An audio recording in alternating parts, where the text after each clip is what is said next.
Shalom Bapak Ibu, selamat pagi, selamat hari Minggu, selamat datang di kebaktian ibadah Minggu Vertus pada hari ini. Baik, salam sukacita, wajahnya berseri-seri ya Bapak Ibu. Kita akan mulai ibadah kita pagi hari ini dengan penuh ucapan syukur kepada Tuhan dan kebenaran Tuhan sempurna di dalam kehidupan kita sepanjang minggu dan setiap hari. Mari Bapak Ibu saya mohon bangkit berdiri. Mari kita angkat satu pujian langit dan bumi pujilah Tuhan. Mari kita sama-sama puji Dia dengan sorak-sorai dan dengan penuh pengucapan syukur. Langit dan bumi pujilah Tuhan. Sebab Dia ciptakan semuanya dengan bukanya mengatasi langit bumi. Semua sujud di hadapannya. Ku puji, ku sembah, ku puji, ku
kita menundukkan kepala, menyatukan hati kita.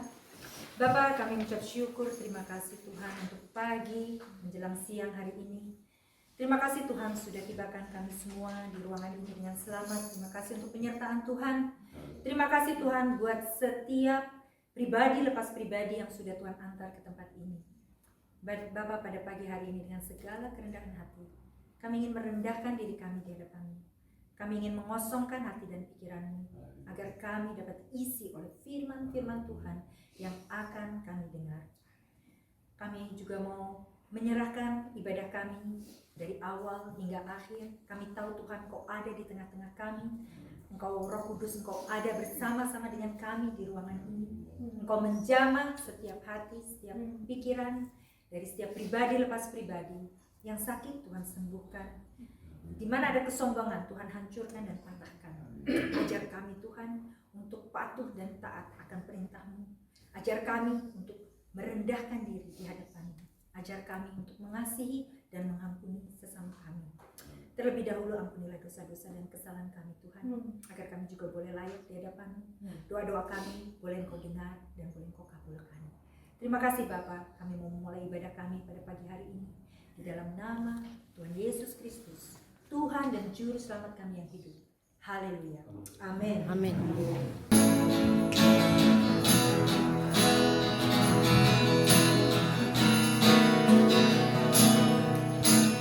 Yesuslah Tuhan yang layak diinginkan, layak disembah oleh seluruh bangsa. Dengan darah-Mu Kau telah tebus dosa-Mu, genapi Tuhan firman-Mu.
Bapak Ibu.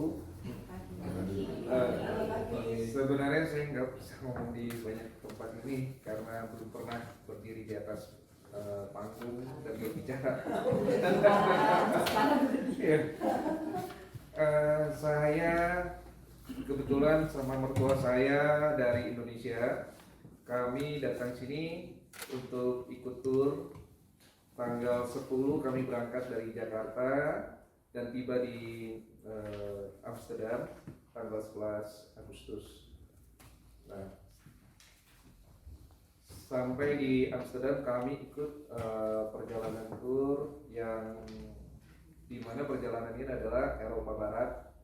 Kami startnya dari Amsterdam dan nanti akan pulang pada tanggal 20 melalui Roma menuju Jakarta. Di tanggal 11 kami jalan. Untuk anggota tur kami ada 31 termasuk tim leader atau tim tour guide kami.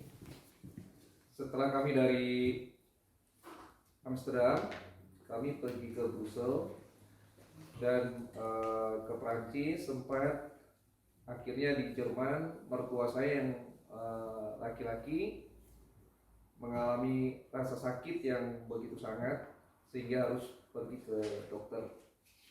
Tapi dari tour leader kami bilang nanti sampai di Swiss ada dokter yang menunggu di hotel. Ternyata setelah sampai di Swiss kami di hotel belum ada juga dokter yang datang. Akhirnya kami datang pergi ke hospital Zurich. Sampai di hospital mertua saya diperiksa, dikira mungkin bagian urologi, masalah kateter dilakukan, tetapi dari dokter urologi bilang ini bukan masalah urologi, harus dipindah ke dokter referensi dia. Pergi dari dokter yang direferensi, akhirnya memutuskan harus dioperasi hari itu juga, malam itu juga. Dimana apabila tidak dilakukan operasi, 6 jam kemudian kemungkinan orang tua ini akan tutup usia.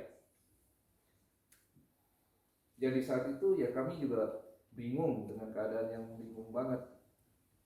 Ya pikir adalah penyakit biasa yang kemudian kami masih bisa ngikutin rutinitas dari aktivitas tur. Ternyata kami harus stay di tanggal 15 tersebut dan teman-teman meneruskan perjalanan, dan sekarang posisi mereka sudah ada di Indonesia, termasuk istri dan 2 anak saya. Dari tanggal 15, mertua saya setelah operasi langsung masuk ke ICU. Hari Senin kemarin namanya. Nah, 2 minggu berada di ICU dan sudah melakukan operasi sebanyak 6 kali. Nah, kami di sini tidak punya teman untuk dokter pun berkomunikasi agak susah karena di sini membutuhkan yang namanya komunikasi yang benar-benar orang yang paham dengan status medis yang serius. Dan akhirnya di tanggal 18 saya diberi informasi nomor telepon kontak personnya Ibu Susi dari teman tur, bukan teman tur sih tapi dari pengelola tur, Ibu Berti. Dan saya menghubungi Ibu Susi, kemudian Ibu Susi tanggal 19 langsung mendatangi saya di rumah sakit, berbicara langsung, meeting sama dokter, di mana dokter menyatakan bahwa mertua saya sebenarnya mendapat yang namanya penyakit cancer yang sudah menyebar. Dan itu juga dokter sini bilang sudah tidak punya harapan. Nah, posisi sekarang untuk pemulangan pun harus menunggu stabil, makanya kami tidak bisa untuk yang namanya pulang. Pada tanggal 21 kebetulan mertua saya pun visanya sudah habis, yang harus diperpanjang ke imigrasi. Tapi dari pihak tur bilang nanti setelah pulang Indonesia baru kita urus, tidak masalah Pak. Nah, saya cerita sama Ibu Susi, akhirnya dibantu juga sama Ibu Susi. Di sini saya mau bersyukur, saya juga terima kasih sama Ibu Susi. Saya juga ya puji Tuhan, Tuhan memberikan yang namanya bantuan di saat saya memang lagi terpuruk. Dan beberapa hari yang lalu pun orang tua saya sudah keluar dari ICU, sekarang ada di kamar pasien biasa, tapi dokter memberikan pukulan yang dokter betul-betul memberikan pukulan lagi dengan kata-katanya. Kemarin saya disuruh untuk yang namanya menentukan apabila orang tua saya detak jantungnya sudah berhenti, apakah harus tetap saya pompa atau tidak. Itu sangat berat bagi saya karena saya di sini juga harus yang namanya berunding sama anak-anak yang ada di Indonesia, dan saya di sini juga hanya sebatas menantu. Tapi itu membuat saya juga sangat berat gitu, sampai saya nggak bisa bicara.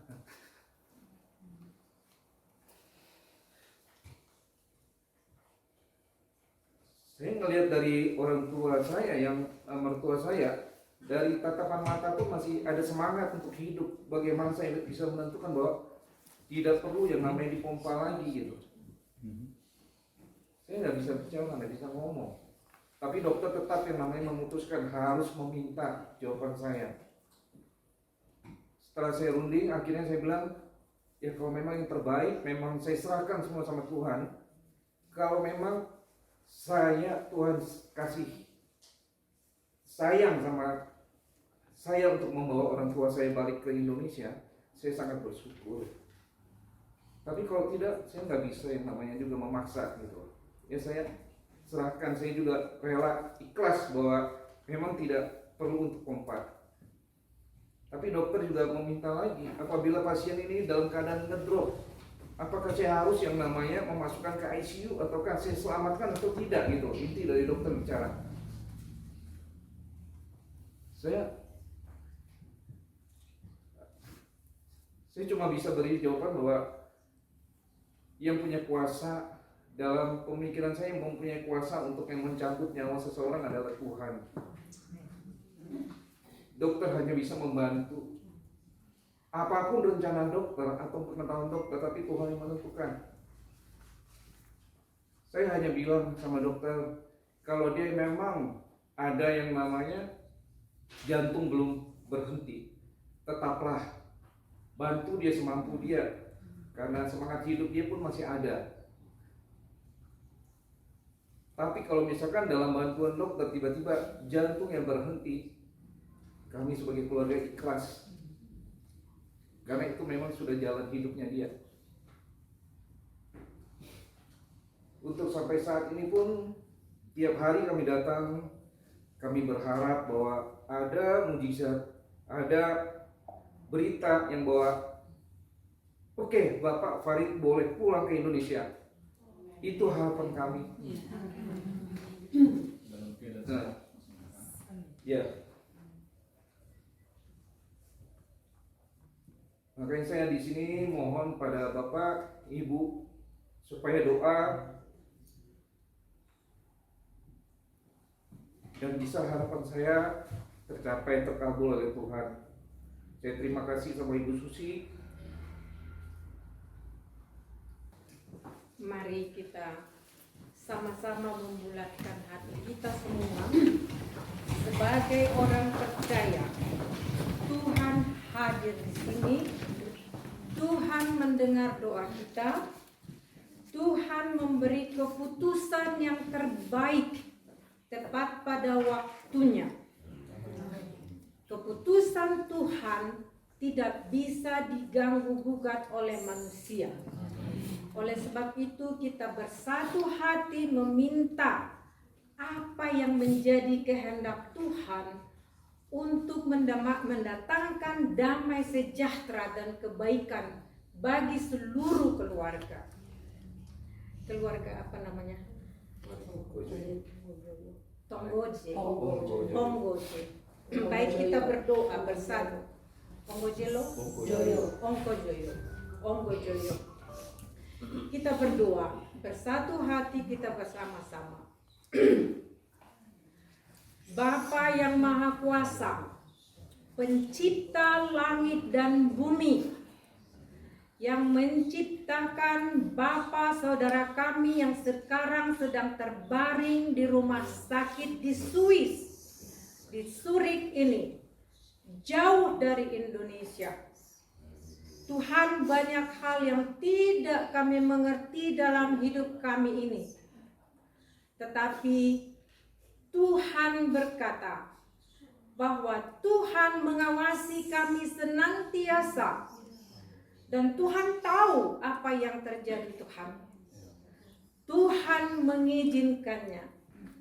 Paulus pernah mengalaminya dan berkata, dalam segala sesuatu Allah turut bekerja untuk mendatangkan kebaikan bagi orang yang mengasihinya. Tuhan Yesus, Engkau turun ke dunia untuk menyelamatkan setiap orang yang mau percaya kepadamu. Kami tidak tahu Tuhan, mengapa Tuhan mengizinkan ibu dan menantu, seluruh keluarga harus dikagetkan dengan keadaan yang sangat menggetarkan ini. Tapi kami percaya semua di sini bahwa Tuhan sudah berbicara, sudah banyak berbicara. Hidup kami ini ada di tangan Tuhan, dan hidup kami ini sangat rapuh Tuhan. Tidak bisa didukung dengan uang, tidak bisa didukung dengan obat-obatan, tidak bisa didukung dengan apapun. Kalau Tuhan berkehendak kami hidup, maka kami hidup. Dan kalau Tuhan berkehendak kami kembali kepadamu, maka waktu kami sudah selesai mempertanggungjawabkan apa yang akan menjadi pertanggungjawaban kami semua di hadapanmu. Tuhan, saat ini hamba menyerahkan seluruh keluarga ini ke dalam tanganmu. Biarlah semuanya mereka merendahkan hati di hadapan Tuhan dan berkata, Tuhan, kami berseru kepadamu, hanya Engkau yang kami sembah. Hanya Engkau Tuhan satu-satunya. Sehingga mereka juga semua diselamatkan di dalam kekekalan. Dunia ini akan berlalu. Tetapi jika kami memiliki Engkau dan berserah kepadamu, maka hidup yang Engkau sediakan kepada kami jauh lebih indah di surga sana. Kami serahkan Bapa yang sedang terbaring ke dalam tangan-Mu Tuhan. Kami bersatu sekarang. Jika Tuhan menghendaki, Bapa kembali ke rumah, ke Indonesia, untuk masih bertemu dengan keluarga yang lain. Tuhan sendiri akan bisa memberikan kesehatan, dan mereka boleh kembali Tuhan dengan mukjizat Tuhan. Tetapi jika Tuhan pun ingin mengambil Bapa ini kembali ke hadapan Tuhan, jangan biarkan dia tersiksa Tuhan, dan jangan biarkan juga keluarga terlalu lama di dalam penantian mereka. Tetapi Tuhan sudah selesai urusannya dengan Bapa ini. Karena kami tidak tahu Tuhan bagaimana Tuhan menyentuh hatinya, berbicara kepadanya. Kalau dia sudah menyerahkan diri kepada Tuhan sendiri dan dia datang kepadamu Tuhan, silahkan Tuhan. Surga itu indah. Surga yang Kau siapkan itu sangat-sangat indah. Oleh sebab itu Tuhan, kami percaya Tuhan akan memberikan yang terbaik. Lihatlah kami semuanya ini Tuhan yang berkumpul di sini. Lihatlah iman kami semua yang membawa mereka bersama-sama. Tuhan, jangan kecewakan kami, tapi beri kami iman dan pengharapan. Dan pengharapan kami tidak mengecewakan. Itu janji Tuhan. Terima kasih Bapa di surga. Terima kasih. Terima kasih Tuhan. Dalam nama Yesus kami mengucap syukur. Amin. Amin. Amin. Oh yang hidup penuh itu mengalir dalammu,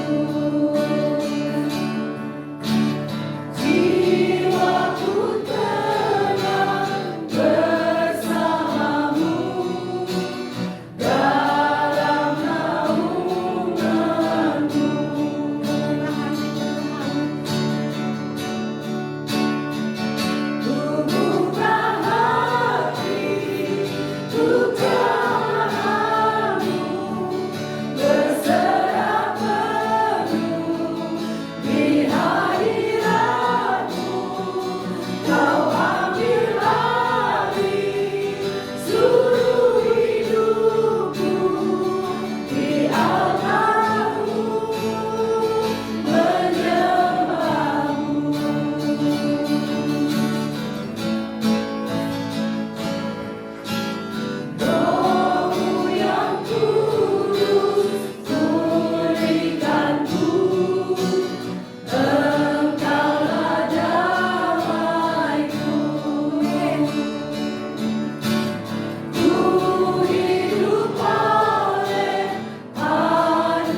hadir di tengah-tengah kami sekarang.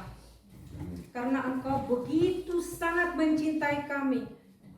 Engkau telah mengumpulkan kami di sini, orang yang Kau kasihi, orang yang Engkau pilih untuk mendengarkan suara-Mu sebagaimana sudah kami naikkan.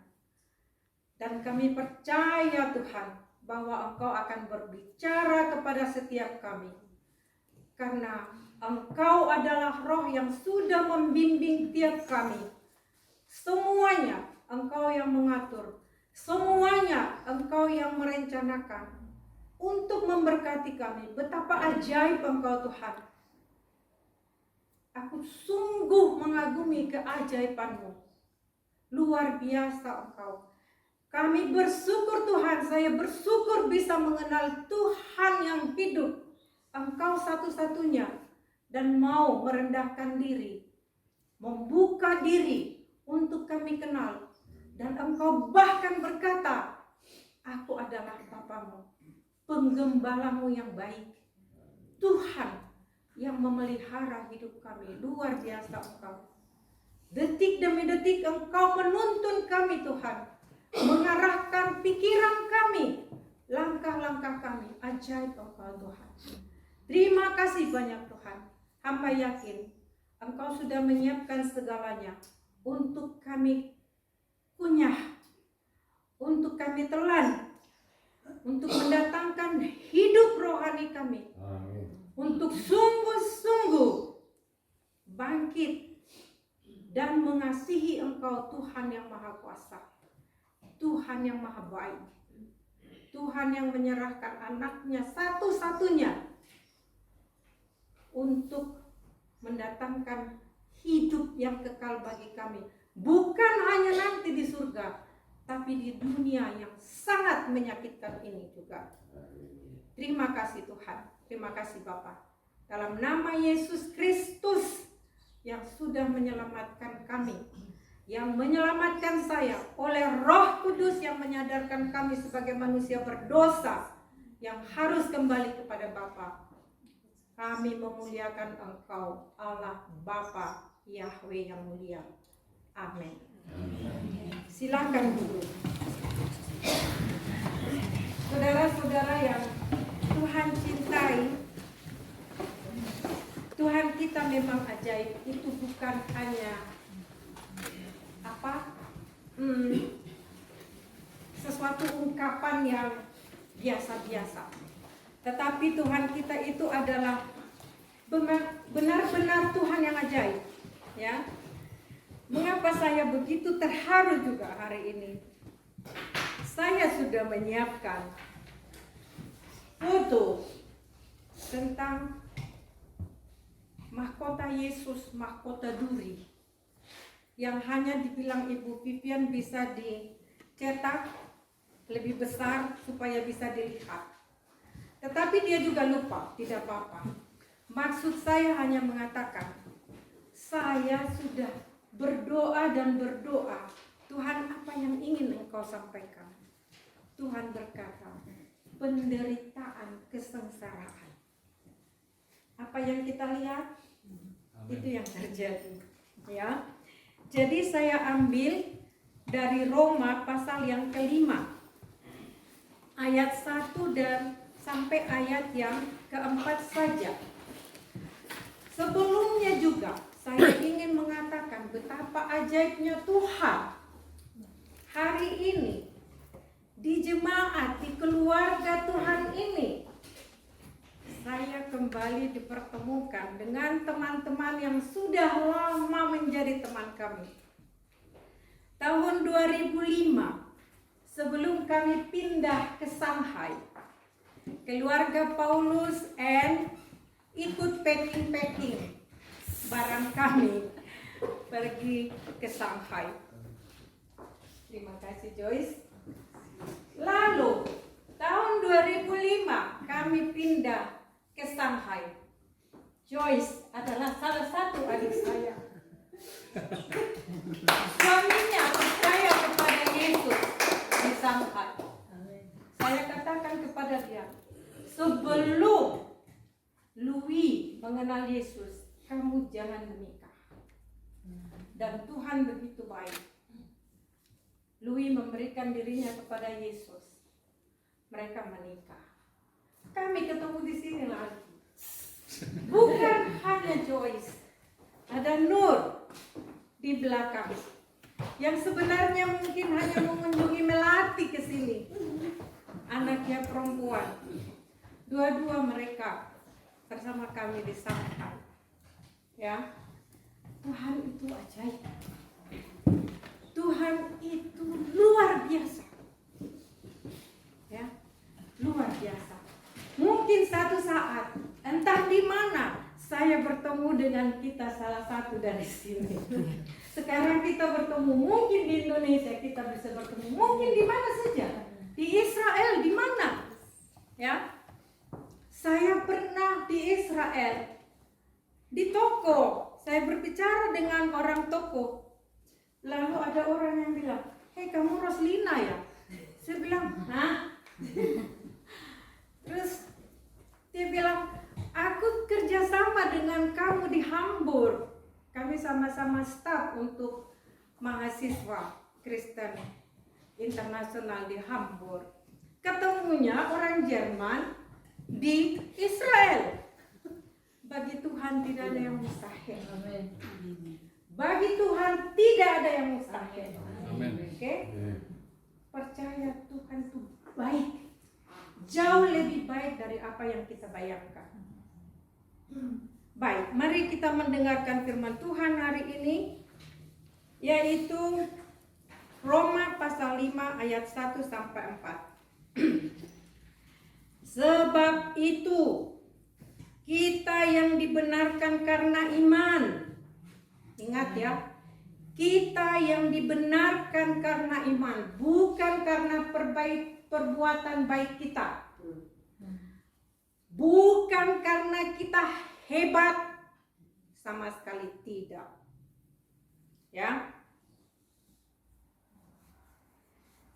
Kita yang hidup dalam damai sejahtera dengan Allah oleh karena Tuhan kita.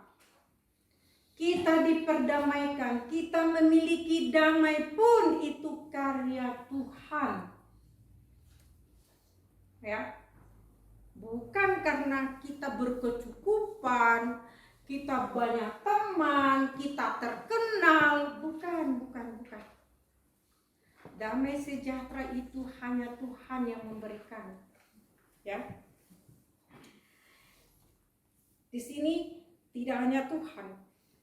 Tuhan kita Yesus Kristus, dialah pemberi damai sejahtera. Karena apa?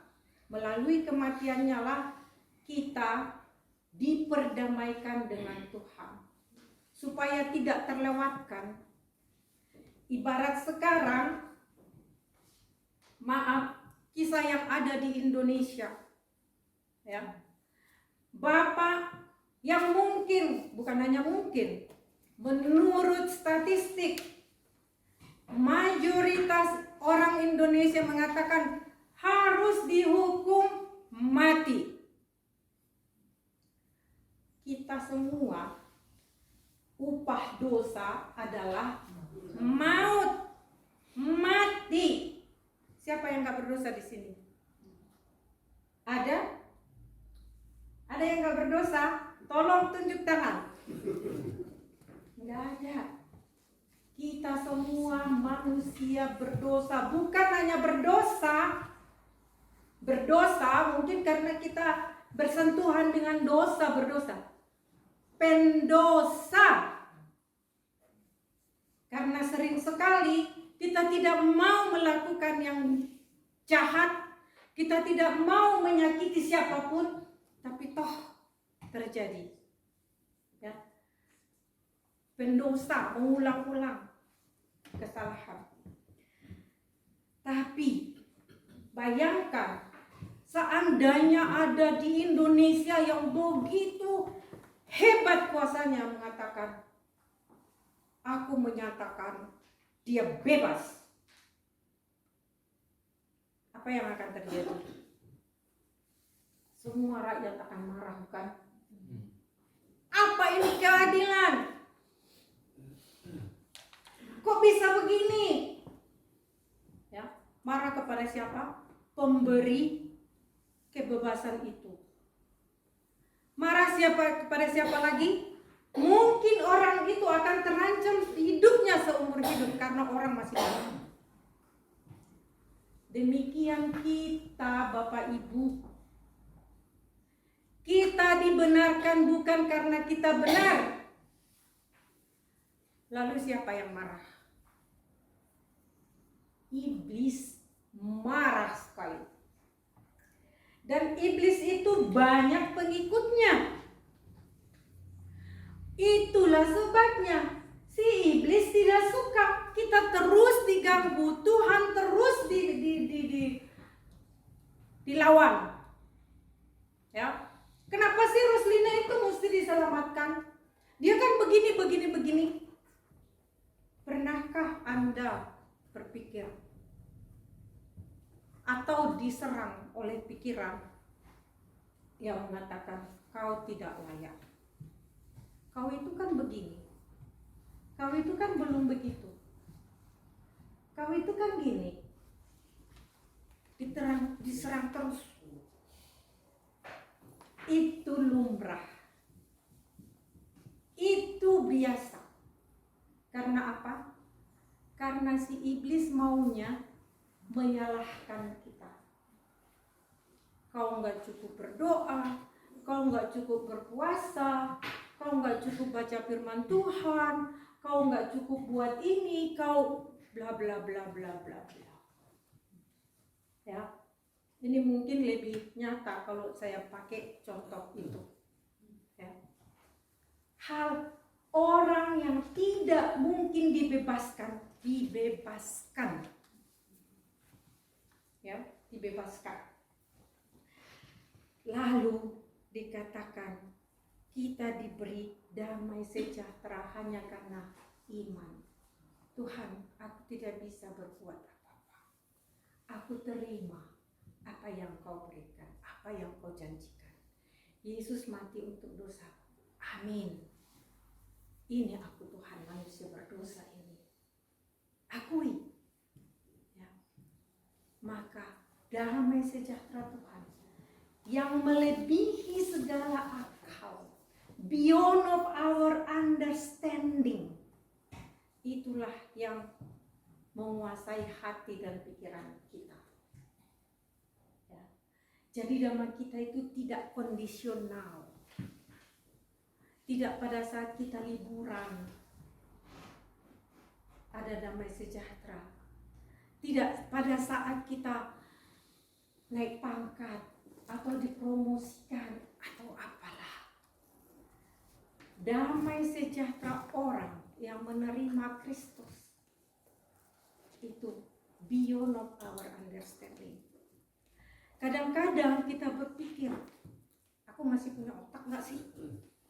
Ini ada masalah, tapi kok hatiku tenang. Pernah juga? Pernah ya? Nggak banyak yang nunduk nih. Amin.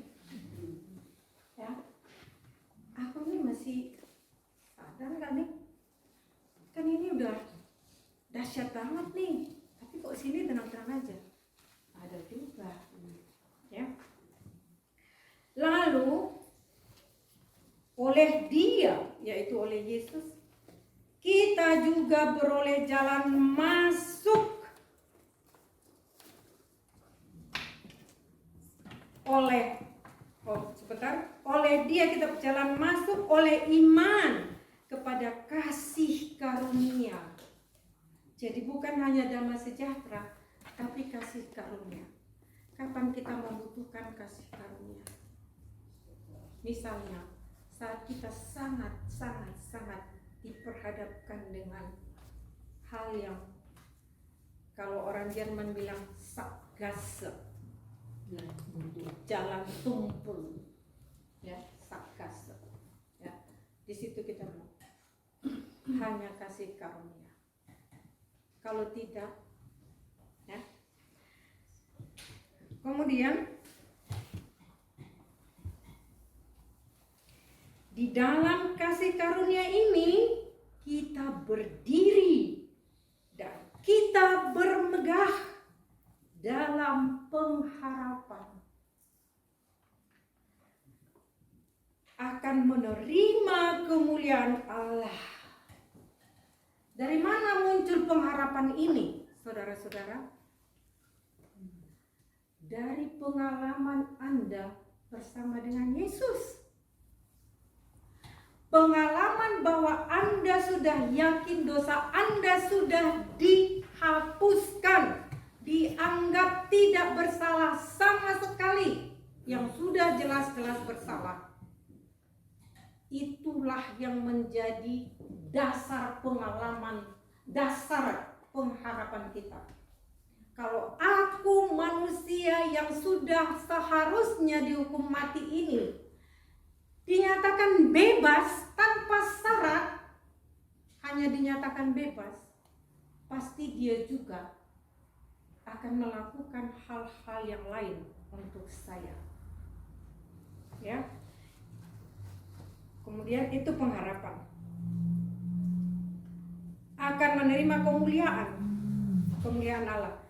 Dan bukan hanya itu saja. Ya.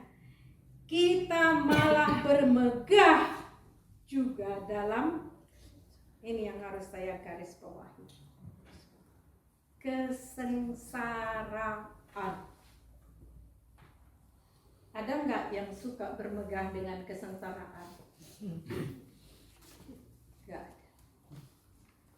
Tidak ada di antara kita yang mau sengsara. 1 menit pun nggak.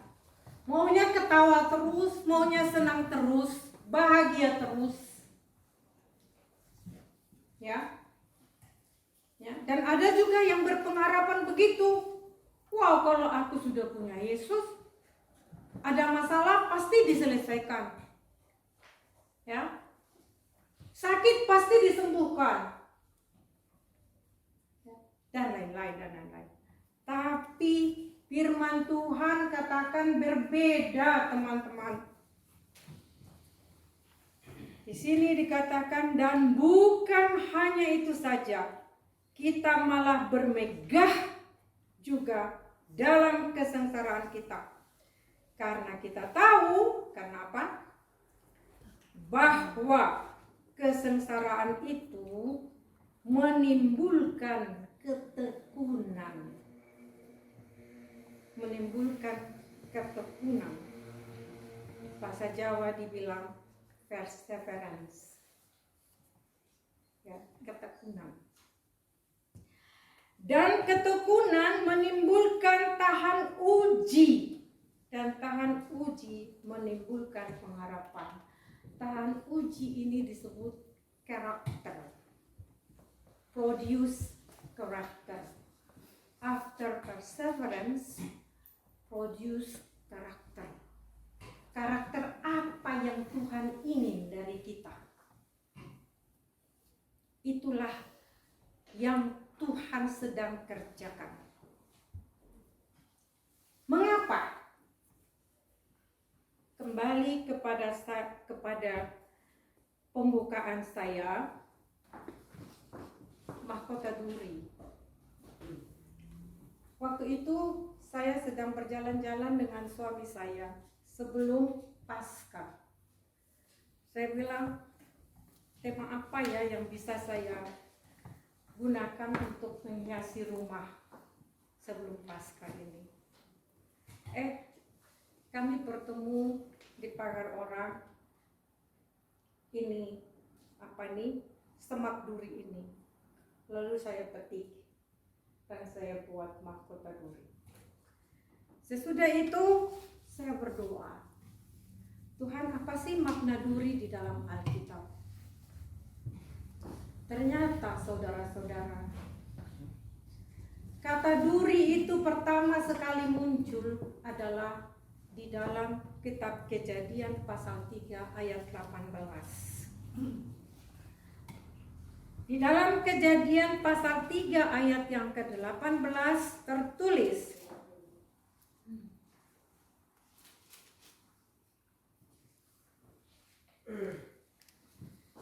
Saya baca mulai dari ayat yang ke-17.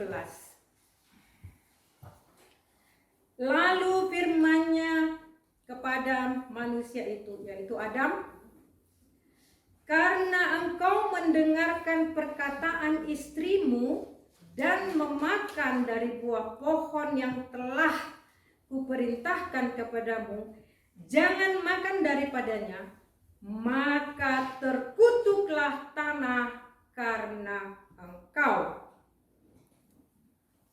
yang tadinya diciptakan semuanya baik sempurna, tetapi karena dosa terkutuklah tanah. Apa yang mengikutinya? Dengan bersusah payah engkau akan mencari rezekimu dari tanah seumur hidupmu, semak duri dan rumput duri yang akan dihasilkannya bagimu. Semak duri. Pernahkah Anda kena semak duri? Pasti pernah. Menyakitkan, bukan? Hal yang menyakitkan ini muncul setelah kejatuhan manusia ke dalam dosa. Semua kesusahan yang terjadi di bumi ini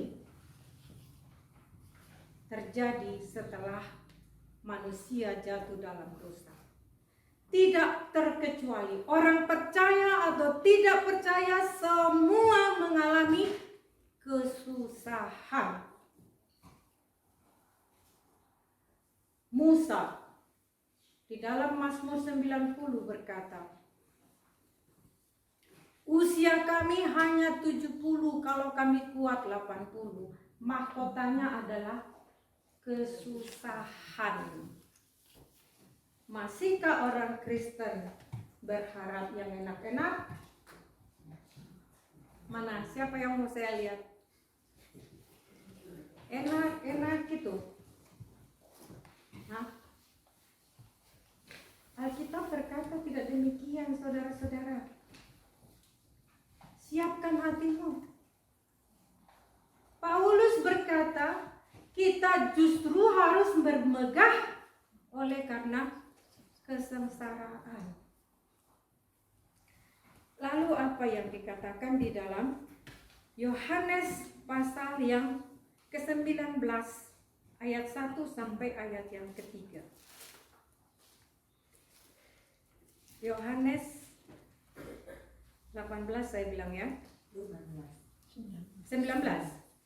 Sebentar. Ayat 1 sampai ayat yang ketiga.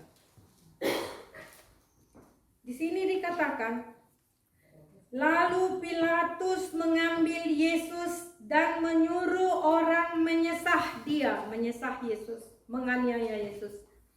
Prajurit-prajurit menganyam sebuah mahkota duri dan menaruhnya di atas kepalanya.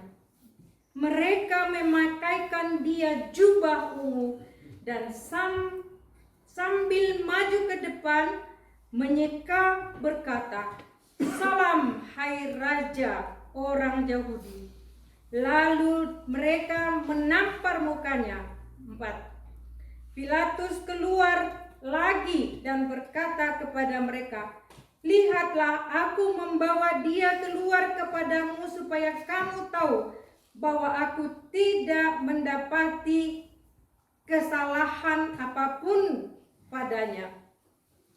Lalu Yesus keluar, apa lagi? Bermahkotakan duri.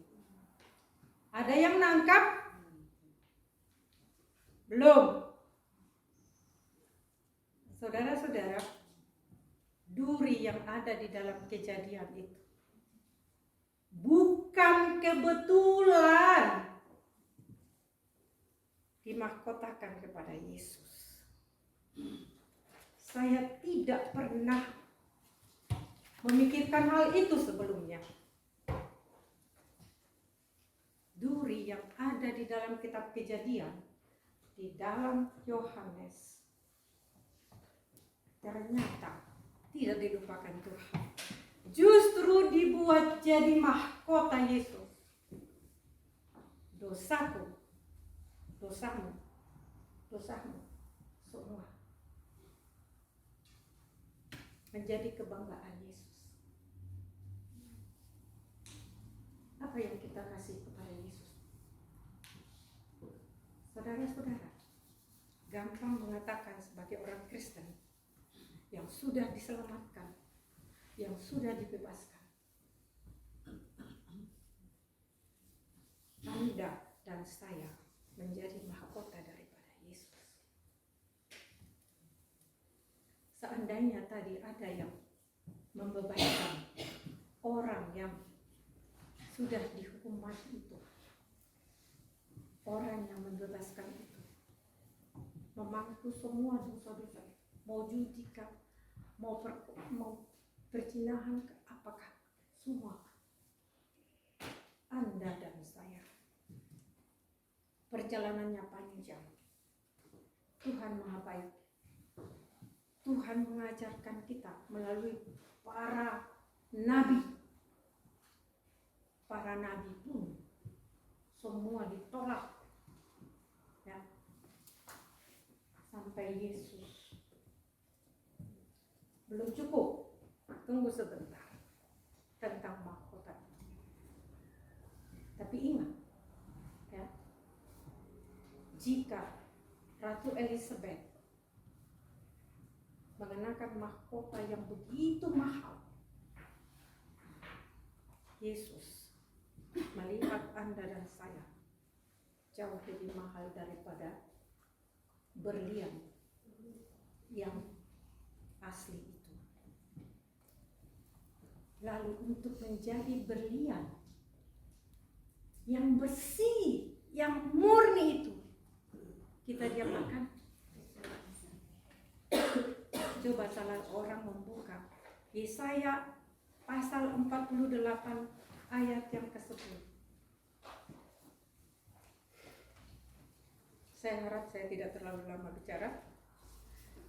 Yesaya 48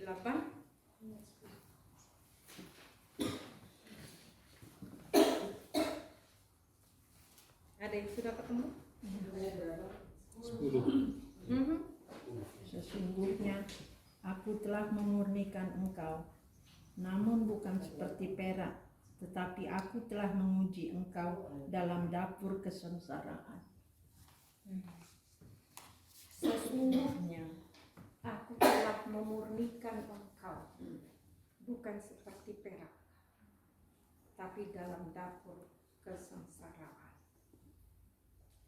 Ini pun dari Yesaya, dikutip oleh Paulus. Jangan kira ini hanya untuk orang Israel berlaku. Orang Israel itu harus dibersihkan, dibakar. Tidak. Salah seorang membuka Roma pasal 12 ayat 1 dan 2. Dan bacakan kuat-kuat teman.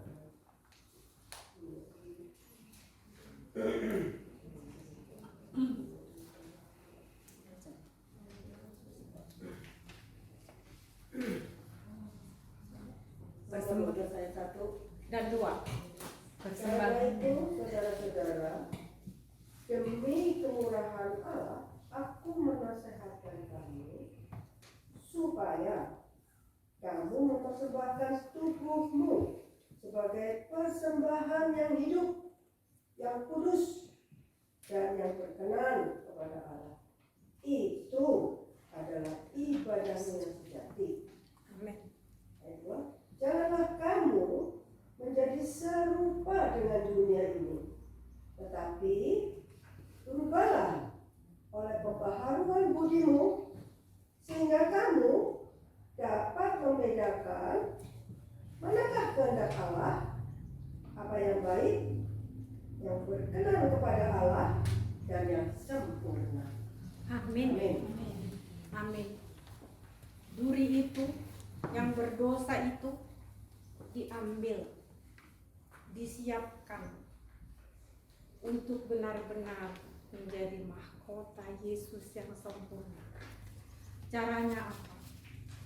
Teman-teman, kita tidak cukup hanya diambil keluar menjadi orang percaya lahir baru, tapi karakter kita harus dibentuk. Ya. Jangan menjadi serupa dengan dunia ini. Kita harus berbeda. Kita hidup berbeda. Ya. Lalu dikatakan persembahan yang hidup.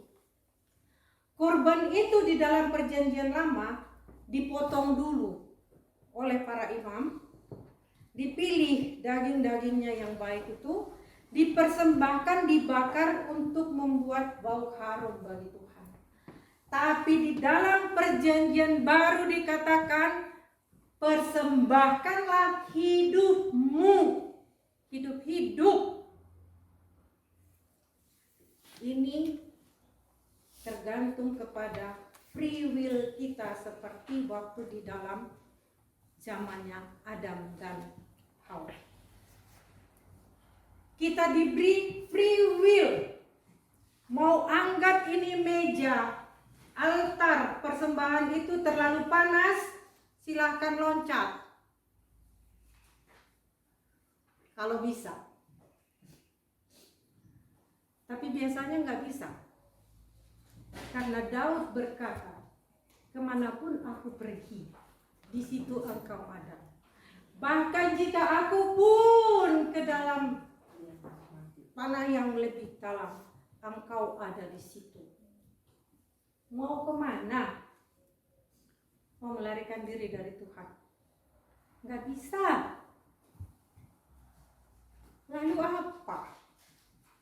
Kita dibakar. Saya tidak tahu apakah saudara-saudara pernah merasakan bakaran Tuhan. Ya. Tapi mungkin kalau saya tanya di sini, tidak ada orang yang berani berkata, aku tidak punya masalah. Segala sesuatu ada. Ya. Keluarga aman, uang cukup, kerjaan aman. Tidak ada masalah. Saya pertanyakan, Alkitab katakan tidak demikian. Setiap kita yang ada di sini mempunyai masalah masing-masing. Masalah yang sangat besar, yang hanya bisa diselesaikan jika kita sesuai dengan firman Tuhan ini mempunyai pengharapan. Jika kita memiliki bahwa Tuhan, meyakini bahwa Tuhan yang kita sembah itu adalah Tuhan yang hidup, yang mengasihi kita, maka kita akan berkata, saya berserah. Itulah sebabnya Yesus berkata, kalau tidak demikian, Yesus tidak perlu berkata, hai kamu yang letih lesu dan berbeban berat, marilah kepadaku, aku akan memberikan kelegaan kepadamu. Ya. Itu Yesus tahu kok, dan Yesus sudah bilang, berarti jangan bohong, jangan lari. Setiap kita mempunyai masalah, dan masih ada lagi. Perbedaannya ialah bahwa masalah yang Tuhan izinkan bagi anak-anak Tuhan adalah untuk membersihkan kita, untuk kita menjadi orang yang layak dan indah, menjadi mahkota Yesus, bukan menyakiti kita, bukan. Ya. Pertama sekali saya menyerahkan diri kepada Tuhan, saya dibesarkan di keluarga Kristen, teman-teman. Ya.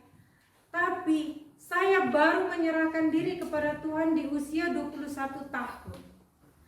Sejak saya mengenal Yesus yang mengasihi saya bilang, saya mencintai firman Tuhan. Saya baca firman Tuhan, saya pergi persekutuan kemana-mana. Saya mulai mendapatkan kesengsaraan. dari keluarga Kristen. Saya dibilang bahasa Batak, Nabi Belondoho, artinya sudah possessed by the Bible. What does it wrong with it? You are Christian, you are against someone who possessed by the Bible. Tidak semua orang yang ke gereja adalah orang Kristen. Maka mereka tidak tahu betapa mahalnya, betapa hebatnya ini. Tadi saya sudah katakan, ada di Kejadian, ternyata ada di kitab Yohanes. Dari awal kejatuhan dosa sampai pemulihan dosa, ada tertulis. Luar biasa firman Tuhan ini. Penganiayaan yang pertama bisa jadi dalam keluarga kita sendiri, yang tidak mengerti jalan hidup yang sudah kita ambil. Saya harus meninggalkan rumah kakak saya waktu itu, karena saya waktu itu masih kuliah. Ya. Karena saya dibatasi semua, seperti dikurung, gak boleh pergi. Ya. Tapi memang ada juga yang riskan ya, karena saya sudah merasa Tuhan bersama saya di Medan sana. Saya tidak takut naik sepeda motor sampai jam 11 malam pulang ke rumah dari persekutuan mahasiswa. Saya waktu itu sudah kuliah, teman-teman. Saya sudah selesai studi lah, baru saya masuk sekolah teologi lagi. Karena apa? Karena saya tahu banyak sekali yang rajin ke gereja dari kecil, dibaptis, merasa sudah jadi orang Kristen, tapi ternyata tidak mengalami damai sejahtera itu seperti yang saya alami. Maka saya bilang, Tuhan, aku rela, Tuhan, Engkau utus. Lalu aku harus meninggalkan ayah dan ibuku.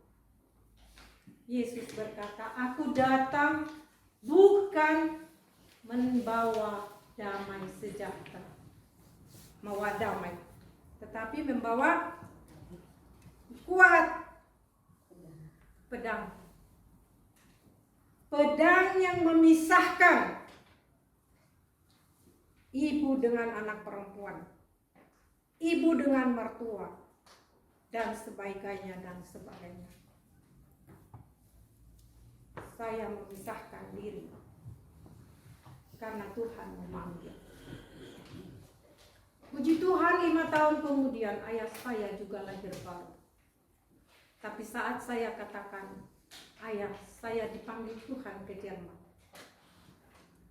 ayah saya kena serangan jantung lewat, karena beliau mungkin merasakan. Melalui diskusi saya dengan anak bungsu saya ini, aku menemukan Yesus. Sekarang dia mau pergi, aku mungkin tidak bertemu lagi dengannya, karena 89 ya, itu datang ke Eropa bukan gampang, mau pulang liburan apalagi. Dan waktu itu ayah saya memang sudah 70 tahun dan dia sudah menyiapkan sendiri peti matinya. Karena dia bilang dalam Alkitab tertulis usia manusia itu 70 tahun, kalau kuat 80. Saya tidak mau menyusahkan anak-anak saya.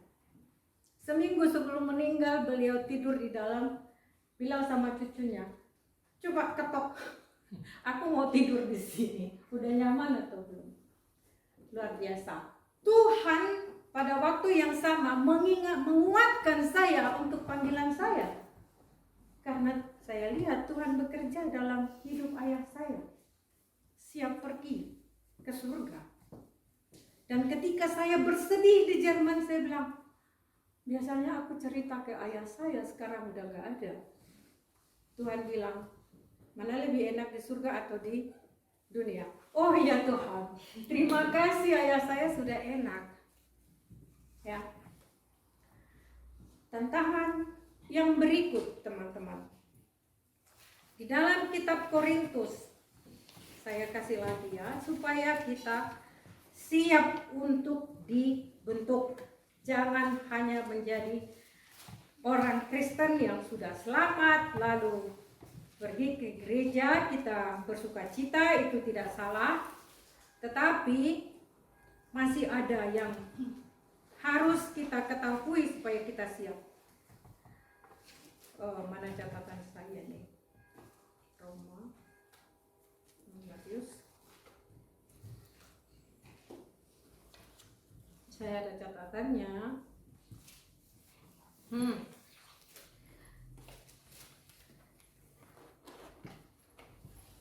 Di dalam 1 Korintus, saya cari aja yang saya sudah baca. Dikatakan oleh Paulus di dalam, tunggu sebentar. Siapa yang bisa mencari di dalam Google, saya tidak ketemu catatan saya. Dia katakan, apakah aku menyenangkan manusia? Jadi apa sekarang katanya? Apakah aku harus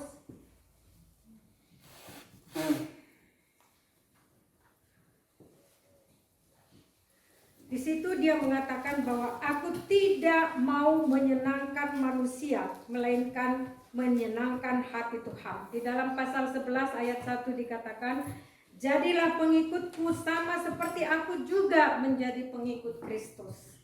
Dalam arti penderitaan. Tetapi apa yang ingin saya bacakan sebenarnya adalah juga apa yang dicetuskan oleh Paulus kepada jemaat di Korintus. Pasal 4 ayat 11. Sesudah dia katakan, jadi bagaimana sekarang? Apakah aku harus menyenangkan hati manusia? Kadang-kadang mungkin kita diberikan suatu persimpangan ya. Aku kan mau melayani, maka aku pun bolehlah. Ya. Alasannya mau melayani. Tapi sebenarnya sudah tidak ada pemisahan antara orang pilihan dengan yang bukan, ya. Itu tadi. Ini sekarang beda lagi. Di sini dikatakan mulai ayat 11. Sampai pada saat ini kami lapar, haus, telanjang, dipukul dan hidup mengembara. Kami melakukan pekerjaan tangan yang berat. Kalau kami dimaki, kami memberkati. Kalau kami dianiaya, kami sabar. Kalau kami difitnah, kami tetap menjawab dengan ramah. Kami telah menjadi sama dengan sampah dunia, sama dengan kotoran dari segala sesuatu sampai pada saat ini. Ini Paulus ya, kami dengan timnya. Hal ini kutuliskan bukan untuk memalukan kamu, artinya jemaat Korintus, tetapi untuk menegur kamu sebagai anak-anakku yang kukasihi. Sebab sekalipun kamu mempunyai beribu-ribu pendidik dalam Kristus, kamu tidak mempunyai banyak bapa. Karena akulah yang dalam Kristus Yesus telah menjadi bapa oleh Injil yang memberitakan kepadamu. Apa ini? Jemaat Kristus mengenal Yesus melalui Paulus. Orang yang dilayani Paulus, orang yang dikasihinya seperti anak rohaninya sendiri karena dia nggak punya anak. Apa yang dibuat oleh mereka? Orang Korintus malah bilang, kami golongan Apolos, kami golongan Kefas, nggak peduli Paulus. Ditinggalkan orang yang kamu sayangi, yang kamu layani, yang kamu kejar-kejar terus. Bulan Mei kemarin saya sempat ke Indonesia. Tuhan pertemukan kembali dengan kakak rohani saya yang membimbing saya selama 2 tahun. Setelah tahun 77 pertama sekali ketemu di Jakarta, saya ambil waktu bertemu dengan beliau. Begitu sabarnya beliau mengetuk pintu kelas kami. Ayo dek, kita baca firman Tuhan ya, PA ya. Di kampus, di taman, duduk. Kadang dia beli goreng pisang, yuk minum yuk. 2 tahun saya pikir ini apa sih? Saya tahu kok Alkitab, sekolah minggu kan ada. Saya orang baik-baik kok, saya remaja yang baik, ya. Ikut KOR apa semua. Tapi puji Tuhan, dengan kesabarannya saya akhirnya mengenal Tuhan, ya. Dan saya tidak lebih baik dari jemaat Korintus, ya, tapi saya mencari dia di Jakarta dan dia sangat bangga. Saya tahu pengalaman saya sebagai orang yang melayani, saya akan sangat senang sekali bertemu dengan orang yang pernah saya layani, maka saya usahakan untuk menyenangkan, memberi semangat kepada beliau. Ya. Jadi itu tangga-tangganya tadi, saudara-saudara. Kita dibakar supaya kita murni menjadi mahkota Yesus. Dia begitu bangga dengan Anda dan saya. Apa yang bisa kita buat? Jika kita mengalami persoalan yang sama terus-menerus, introspeksi diri itu berarti masih perlu dipotong, masih perlu dikikis. Jangan kalau bertengkar dengan teman, udah tinggalkan saja, cari teman lain. Kan masih banyak orang. Apalagi saudara seiman, jangan, pergilah, selesaikan, minta maaf, ya, jangan menyimpan, rendahkan hatimu, berubahlah. Mungkin kamu kakak, mungkin kamu pemimpin rohaninya, ya. Di sini Paulus menyurati jemaat di Korintus. Dia bilang, aku mengatakan bahwa aku lapar, kehausan. Ini berarti diabaikan kan? Ditinggalkan, dibiarkan telanjang. Teman-teman, ingat, tidak ada hamba Tuhan dalam Alkitab yang hidupnya hanya enak saja. Sebaliknya, setiap permasalahan yang kita punya, kita akan dapat contoh hamba Tuhan dalam Alkitab. Tahukah Anda bahwa Yesaya, nabi yang besar ini, yang menulis 66 pasal Alkitab. Silakan baca Yesaya pasal 20. Di situ dikatakan, demi rencana Tuhan dinyatakan. Tuhan memanggil Yesaya. Tuhan menyuruh Yesaya jalan telanjang. Selama berapa tahun? Gak ada yang tahu. Padahal kita pembaca firman Tuhan kan. Ada grup-grupnya kan. Sering kita lupa teman-teman. 3 tahun nggak pakai sandal, nggak pakai baju. 3 tahun keliling-keliling. Apa orang bilang? Apa sih? Indonesia orang ODGJ. Gangguan jiwa. Dengan gangguan jiwa. Ya. Gangguan jiwa. Anda bisa dikatakan orang gila kalau Anda menyampaikan firman Tuhan kebenaran. Kami sering rasakan. Terlalu ekstrim, terlalu keras. Ya. Tadi sudah ditolak dari keluarga, ditolak dari orang yang kita layani, dibilang lagi orang gila. Tapi apakah kita mau menyenangkan manusia?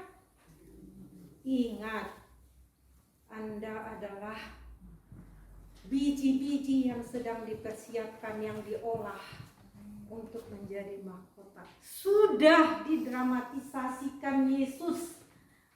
Tanpa disadari para militer itu, mereka sudah mengakui Yesus itu menggunakan, memahkotakan dirinya dengan jiwa-jiwa kita. Apa yang kita sedang lakukan? Kiranya Roh Kudus yang sudah mengatur semuanya ini, tidak saya atur. Ada masalah yang real, ada masalah yang disembunyikan, tetapi Tuhan hadir di sini. Tuhan mempersiapkan segalanya karena Tuhan mencintai kita. Tadi dikatakan dalam Yesaya, karena Dia mencintai setiap kita. Beri dirimu teman-teman dibakar di dalam altar Kristus. Saya ingin kita bernyanyi secara spontan.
Mari kita berdoa. Tuhan, terima kasih banyak karena Engkau begitu baik kepada kami. Kami belum mengerti secara sempurna sekarang, tapi satu saat Engkau akan menyatakannya. Segala perkara Tuhan, dari anak-anak-Mu yang hadir sekarang ini, mungkin ada yang bermasalah dalam keluarga, atau sedang bergumul untuk mendidik anak-anak, atau juga sakit penyakit, atau dalam hubungan suami istri. Tuhan, biarlah Engkau melalui firman-Mu hari ini mengajar kami untuk melaluinya bersama dengan Engkau, sehingga karakter kami yang sudah tahan uji oleh karena pengharapan kami yang indah pada waktunya di dalam tangan-Mu, dan kami tidak akan pernah dikecewakan, maka kami pun dengan bersyukur, berterima kasih melalui segala-galanya dan menjalaninya. Tuhan, siap Engkau bentuk, siap Engkau bakar, siap di tangan-Mu yang lemah lembut itu. Terima kasih Bapa di surga, Dalam nama Yesus kami bersyukur. Amin.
mengucap syukur bahwa Tuhan sudah memberkati kami sejak awal sampai akhir daripada acara kebaktian ini.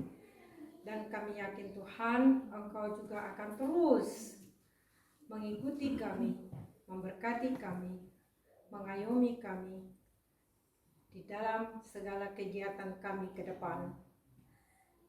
Bapa yang berada dalam kerajaan surga sebagai orang Indonesia, kami juga ingin membawa negara kami pada saat ini juga ke dalam tangan-Mu. Engkau tahu apa yang terjadi di sana, Tuhan. Hamba sendiri melihat bahwa Tuhan sedang memberkati Indonesia, sedang bekerja di Indonesia, membersihkan Indonesia sebagaimana juga Engkau membersihkan kami, Tuhan. Berkati Indonesia. Terima kasih Tuhan, kami mendengar begitu banyak tetangga kami yang sudah menyerahkan diri kepada Tuhan.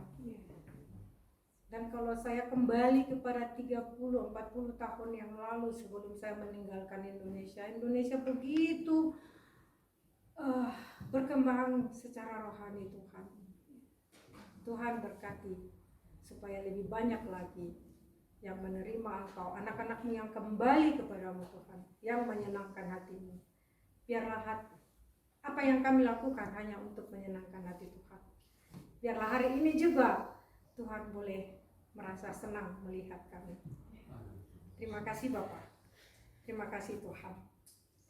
Dalam nama Yesus, bagi jemaat Tuhan, damai sejahtera Allah yang melampaui segala akal akan memelihara hati dan pikiranmu dalam Kristus Yesus.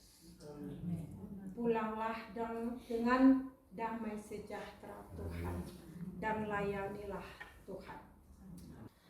Bapa kami di surga, dikuduskan namamu, datanglah kerajaanmu, jadilah kehendak-Mu di bumi seperti di surga. Berilah kepada kami pada hari ini makanan kami yang secukupnya, dan ampunilah kami akan segala kesalahan kami, seperti kami juga sudah mengampuni orang yang bersalah kepada kami. Dan janganlah membawa kami ke dalam pencobaan, tetapi lepaskanlah kami dari yang jahat, sebab Engkau-lah yang punya kerajaan dan kuasa dan kemuliaan sampai selama-lamanya. Amin. Tuhan.